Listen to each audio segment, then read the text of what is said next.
In this recording, we'll discuss the principles of journalism.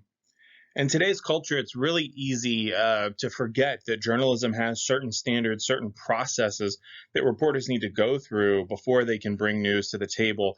You often see bloggers, folks on social media, etc., pushing new information out without having tried to fact check it. Lots of people trying to get out there first, trying to get out there loudest, or pushing things through things like memes, which are not really reliable sources of news and information. You've got all of those things swirling around you. Like I said, it can be easy to forget that journalism has certain principles associated with it, certain processes. So it's a great idea for us to revisit what those look like so that when you're looking at news, you're looking at information, you can distinguish between actual proper reporting versus fake news and disinformation. First thing to keep in mind when we're reviewing the principles of journalism is that the purpose of journalism is all about supporting democracy and providing individuals with objective facts so they can make informed decisions. We're going to look at some foundational elements of journalism that are referenced by the American Press Institute through a book by Bill Kovach and Tom Rosenstiel called The Elements of Journalism. Certainly worth seeking that book out if this is a topic that you'd like to learn more about. Journalism's goal is finding and reporting the truth. It's not about promoting a bias or a political viewpoint, a partisan opinion, things like that. It's about getting to the real truth of a matter, not a rumor or anything like that, and reporting that out to the public in a direct and clear way. That really seems like a simple idea on the surface, but there's a couple of ideas within there that are worth spending a little bit more time on. There's a quote here: good decision making depends on people having reliable, accurate facts put into meaningful context. Reporting influences things like how people vote, how they spend their money, what their opinions are, their viewpoints, etc. So if what's being reported is inaccurate, then the public who's using that information to make those really important decisions won't have the facts they need to make the correct decision. So that's a big idea that's inherent in this rather basic concept of trying to find and report the truth. Another key idea: journalism begins with the professional discipline of assembling and verifying facts. If that process isn't being followed, then the reporting that's being done doesn't adhere to journalistic standards, and the chances that what is being reported is actually accurate, that's going to decrease significantly. So if people aren't fact checking, aren't following the right solutions or the right processes for reporting, then we're going to be in trouble. You'll notice here within this presentation, we've got some thought starters off to the side. So as you're looking at this, take a peek at those and think through, in this particular place, where do you get your news from? Do you think their main goal is finding and reporting the truth, or is it a place that's trying to reinforce some sort of political viewpoint, a stereotype? Perhaps they're a part of a media conglomerate, so they're trying to do reporting that is going to prop up one of the other brands in their portfolio, right? Help them make more money. And do the reports that you're reading and the news articles that you're reading, do they refer to identifiable sources that show the journalistic process was followed? If someone's not putting quotes in a news story, if they're not saying where they got their information from, then it's a lot harder to believe that the information is accurate. Here's another key idea when we're thinking through the principles of journalism. Citizens are the only audience that matters to journalists. There's lots of audience that are interested in what's being said in the news, right? Corporations and brands, political parties, churches, but the group that really matters to journalists is the public at large. Their duty is not to make a corporation or a brand happy or to sweep what a political party or church does under the rug in order to maintain a good reporting relationship with them. Their duty is to identify what's in the best interest of the citizens, which, 9 times out of 10 or 10 times out of 10 is going to be reporting the truth, and then fulfill on that. So reporting that news should never be influenced by the interest of any of those parties we've mentioned above. Journalists should strive to put the public interest and the truth above their own self-interest and assumptions. Journalism provided without fear or favor is perceived to be more valuable than content from other information sources. Those are two really important quotes as we're thinking through what journalism and reporting is really supposed to do for us. It is supposed to be a beacon of trust. In today's culture, journalists and reporters have been attacked, assailed so much from people declaring what they're doing to be fake news, when in reality, the people leveling those allegations are simply people that don't like what they're seeing in the news. They don't like their lies being exposed. So we've got to reset ourselves as to what a journalist is actually supposed to do. They're not supposed to make the president or former president happy. They're supposed to be true to the citizens that they're serving. Thought starters here, again, thinking about the places you get your news from. Are they owned by companies that own non-news companies that might influence coverage? Disney, if you look back to the media conglomerate section that we've got here on the site, Disney owns quite a few media companies. They also own lots of entertainment properties, retail arms, etc. So if you're seeing Disney promoted a lot by a news station, a news outlet that is owned by Disney, there's clearly a conflict of interest there, right? So you're going to have to look really hard at how that information is being represented and reported, and ask yourself, is this being put out to serve Disney or to serve myself, the individual citizen? Another good thought starter here. Are the news outlets you're looking at closely aligned with any political or special interest group that might change how they report? There are news networks that are on the air right now that are very clearly associated with specific political parties, and every aspect of the reporting reinforces that, bears that out. They're clearly on one side of the aisle and not squarely in the middle, as they should be. So you're going to, if you're consuming information from them, you're going to need to look really hard at that information and weigh whether that is something that you can truly put faith in, or whether that's something that needs to be, fact checked and corroborated with some independent sources. Another key tenet of journalism: verifying information is critical. A journalist, a reporter cannot take a rumor that they've heard, can't engage in conjecture, right? Look at one piece of evidence, look at another, and assume that 1 + 1 = 2. That's just not the case. They've got to go through rigorous steps of working with sources that they have already, or identifying new sources and going to them to verify what they've heard, seeing if it's actually true. Don't stop with one source, get things double or triple sourced whenever possible. Think about how information may have been obtained. Did they get this information freely from someone, or did someone share the information out of fear? That sort of thing is certainly a factor that journalists have to consider when they're trying to evaluate whether something's true or not, right? Imagine a reporter who's thinking about, or who's working on a murder case, right? And they're trying to talk to witnesses, people in the neighborhood, etc. They'll often run into challenges in getting valid, verifiable information out of those folks, because they will often have such fear of what repercussions might come their way if they were to talk to a reporter. So lots going on behind the scenes as it pertains to trying to verify information. And then the last bullet point there: are both sides of a story being asked for comment? Whenever possible, a reporter should be trying to get both sides of any sort of story, any sort of dispute, etc. And even if you personally may not agree with one of those sides, you want to see both of those sides represented, so that you know that the reporter followed kind of a fair approach. Some thought starters in this slide. Are sources mentioned in the news coverage you see, right? Are they just reporting that something happened? Or are they talking about who they interviewed to get that information? Are they showing that interview? How transparent are they with the sources? That's important. Leads us to that second point there. Are those sources identified, and are they reputable? There's certain people that are going to carry more weight than others in the community, and that's certainly an important consideration when thinking about them as a source. And then do you see viewpoints from both sides of an issue represented? Did they bring on one person who is, person X is complaining about person Y? Did they also give equal time to person Y to address those complaints? That's certainly an important thing to think about. Journalists must remain independent from their sources.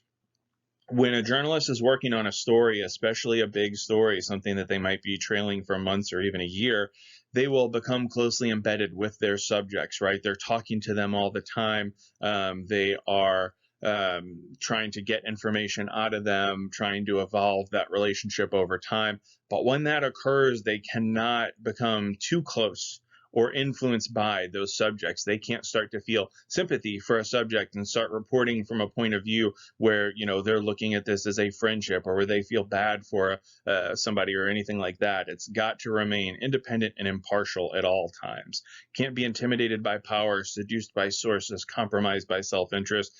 A journalist's credibility really comes from their accuracy, their intellectual fairness, and their ability to inform. If any of those are compromised, then we can't trust that journalist, right? And pieces of the journalistic system, the reporting network, the democratic process start to break down when you don't have that trust in place. Key thought starters here. The modern media landscape serves as a great example of reporters not remaining independent from their subjects. You see reporters all of the time who become very close to the people that they're covering, right? They want to get that great quote from them. They want to get that exclusive interview from them, and they provide favorable coverage. It's really an unfortunate thing that we see repeated quite often in the modern media landscape. Think about your Fox Newses, your OAN, your Newsmax. These outlets are unapologetically mouthpieces for the Republican Party, not trying to cast aspersions on any particular party here, but these happen to be the best examples of news outlets that have gotten very close to their subjects, are very clearly, trying to operate in manners that benefit that one specific party at all times. So once they've made that known, as they've done, how credible does their reporting seem? If you're a member of that party and you're deeply embedded in that world, then their reporting might seem fair to you. But if you're an impartial observer and you see that a news outlet is clearly favoring that party, you're not going to put much stock in the validity of what they're reporting. Another big idea that piggybacks nicely off of that, the media is supposed to be a watchdog that's monitoring those in power. They hold politicians accountable, corporations, organizations. They're supposed to identify when these companies, corporations, entities, etc., engage in something that they shouldn't be, right? If someone's taking a bribe, if somebody, has released a faulty product, these are things that need to be reported on by the news and exposed so that the public can understand what's happening, and so that the public can properly engage with these companies, these organizations, government officials, etc., with a full picture of what they've done in the future, right? If I know that a brand has done something bad, and this has happened countless times over, oil spills are a great example. BP had a big oil spill several years back, and a lot of people stopped wanting to do business with BP. You've got to provide the public with information about things that they'd feel strongly about like that, so that then they can make those informed purchase decisions, so that they can vote the right way, etc. So the media's got to be really diligent in monitoring people in power and reporting on misdeeds, bad acting, etc. Thought starters here. As you're watching the news, reading the news, looking at social media, do you see them actively reporting on government and corporate wrongdoing? What impact do you think the closeness of certain media outlets to certain parties or the rise of media conglomerates has on the ability of media to effectively serve as a watchdog? Can a news station that is owned by Disney, by Comcast, etc., can they accurately report when Comcast has a customer service problem, or if Disney's done something bad for the environment? Is that news station really well positioned to be able to do that, right? Can Newsmax fairly act as a watchdog on a party that they have expressed their affinity for? Big ideas to think about. Moving out of those specific principles, let's talk about how technology has changed journalism. If you wanted to report news as recently as the early 90s, you'd have to get hired with a newspaper or radio station or television station. If you're majoring in journalism in college, those were the places that you'd have to go to. And the public had a lot of confidence in those specific outlets. They felt like if they saw something on the local news, the national news, heard it on the news on a radio station, read it in a newspaper, I would say they probably had 90-95% confidence level that what was being reported was accurate. And if a news outlet made a mistake in reporting during that period of time, its reputation would really suffer in a big way. So news outlets, knowing that there were high stakes, hey, if I make a mistake, people aren't going to trust us anymore, so they're not going to watch or they're not going to buy the newspaper, etc. Financial ties that certainly come from that. News outlets were then very careful to make sure they were following those rules of journalism, that their reporters were sourcing information correctly, sharing that, being transparent in their reporting, acting as a watchdog, etc., to make sure that they were retaining the public's trust. Technology, though, came along and it gave voices to people outside the realm of newspapers, radio stations, and television stations. And that's really interesting because if you picture yourself as a journalism student in 1990, you might get frustrated by the idea that you've only got a few places that you could get hired. And often those places, the jobs were full. They had people that have been working there for forever, and trying to break through there could be a very frustrating process. And you certainly have empathy for anybody who was trying to break through with that. And you'd be glad to see that, well, now, thanks to technology, you can start your own blog. You can report things through social media. You can kind of make your own way there. Or you can latch on to one of the many news organizations that's come about as cable news has gotten bigger, as the internet has evolved, as social media has taken over, as streaming technology has grown and grown. You'd be excited about those opportunities and can certainly understand why. Or the idea here too, we've noted anybody can put together a website that looks like an actual official news site. And you can get a large audience thanks to social media, right? If you put some news stories out and you can promote those the right way, you could buy some ads easily on a Facebook, and get those out in front of people. You can broadcast yourself through a streaming site. You can put up a news report on YouTube. Those sites and those platforms have so much scale and so many users that what may have only originally gone out to a few hundred people, suddenly you're looking at tens of thousands of people, maybe hundreds of thousands of people seeing what you have to say. So from the new reporter's perspective, that's very exciting. But it's also really changed how journalism is enacted today, right? And this is not the first time, certainly, that journalism has changed. If we look at the introduction of broadcast journalism in the past, people only got their news through a newspaper. All of a sudden, television and radio comes along, and it brings more immediacy to the table, becomes a big premium on trying to get a story out there first. But even with that, the process of investigating and reporting stories still pretty much remain the same. Reporting the news was a process that was built on relentlessly pursuing the truth, verifying claims through multiple sources, acting in the best interest of the public, and only bringing stories forward once they've been proven to be true. All those principles that we just talked about. But with the internet, with smartphones, we see some very radical changes in journalism. And you don't see those processes of reporting adhered to. There certainly are some outlets that are doing it, but lots of the newer ones are not, right? Lots of people claiming to be reporters who weren't trained in the process, or who were trained but simply aren't interested in following it because they can get more clicks, more views, etc., by being loud, bombastic, fast, with the reporting of rumors and things like that, as opposed to vetting it out. Or people who just weren't bound by a respected news organization to follow those journalistic standards. So things were going along great in terms of reporters following these specific standards so that the public could have a great degree of trust in them.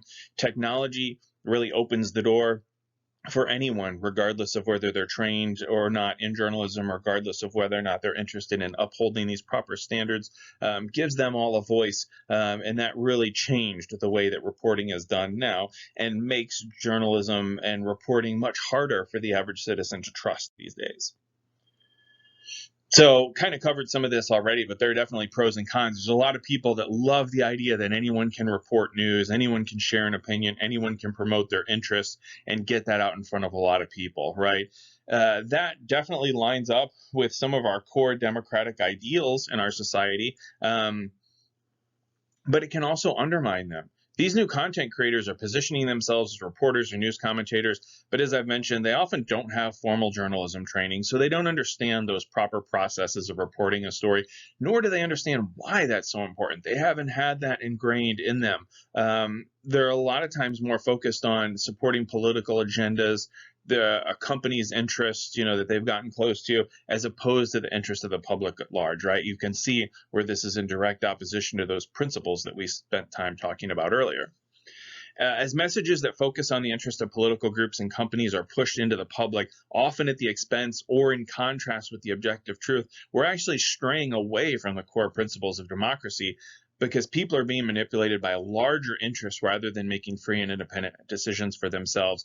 As I mentioned earlier, in order for democracy to work and to thrive, people have got to have the right information. People need to be able to truly understand what's happening with the government, with a corporation, with a brand, any other sort of organization. And in order for that to happen, they've got to have accurate reporting in front of them so that they can digest that information and modify their behaviors accordingly. If they're doing that based on disinformation and fake news, they're not going to be able to make the right decisions. So, question, do you see journalism fundamentals upheld in today's media? If you think about the news that you see on national broadcasts, your local news, social media, how much of it actually follows these principles, right? Good question for you to think about as it relates to your own news consumption habits. Are you seeing reputable sources cited? How often is what's being positioned as news actually just somebody's opinion, right? Is it actual reporting of a story, or is it somebody talking about how they feel or what they think? And how often is that opinion unfounded with no real facts to back it up? We constantly see news commentators who are throwing opinions out there, acting as if those are facts, but really having no supporting evidence for it. You've certainly learned how to write essays and back up your hypothesis with a fact, your position statements, etc., with facts, and to try to build a compelling argument. People have really abandoned that in favor of just kind of being loud and being first. So unfortunately, I think a reality we have to think about is that giving everyone a voice to report news, it's led to the standards that once made news reliable and powerful. It's led to those being ignored, and it's led to the whole, I would say, journalistic process being devalued and unappreciated.